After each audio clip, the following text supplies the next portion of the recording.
যারা আগুনে ক্ষতিগ্রস্ত হয়েছে তাদের জন্য আজকের এই প্রকল্প এবং তারা এখানে ব্যবসা করতে পারবে। অবৈধ নিঃসন্দেহে একটি মানবিক কাজ এবং ভালো কাজ। আমি মনে করি অবশ্যই এই দেশের মানুষের উপকৃত হবে। প্রধানমন্ত্রী শেখ হাসিনা একের পর এক উন্নয়নমূলক কাজ করে যাচ্ছেন, কেউ এই কাজকে স্বাগত না জানিয়ে সমালোচনা করে। যারা সমালোচনা করে তাদের উদ্দেশ্যে কি বলবেন? তাদের উদ্দেশ্যে পাশের লোকে কিছু বলে, এটা হলো আমার কথা। যারা সমালোচনা করবে তারা করবেই, কিন্তু আমাদের ভালো করে যাচ্ছে প্রধানমন্ত্রী, আমরা ভালোর পক্ষে। বিএনপি এক নেতা বলেছেন আওয়ামী লীগ বিএনপির নেতাকর্মীদের আটক করার মাধ্যমে নানান ধরনের কর্মসূচি পালন করে। আসলে আপনি একমত কিনা, কি মনে করেন?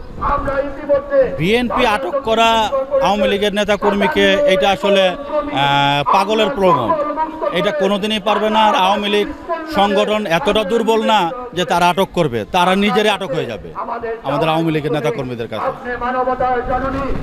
আমি জানি আপনি 49 নং ওয়ার্ড থেকে কাউন্সিলর নির্বাচন করবেন। যদি নির্বাচিত হন তাহলে সমাজের কল্যাণে, দেশের কল্যাণে আপনি নিয়োজিত থাকবেন কিনা?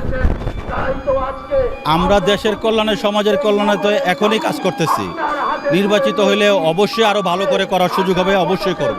আমাদের মাননীয় সংসদ সদস্য আলহাজ মশিউর রহমান মোল্লা সজল ভাই একজন ভালো মানুষ। ওনার বাবাও ছিলেন ওই এলাকার 4 বারের এমপি।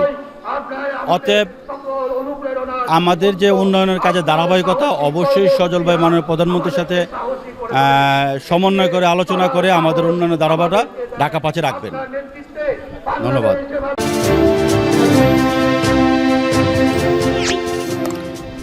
সাবস্ক্রাইব করুন এবং বেল বাটনে ক্লিক করুন।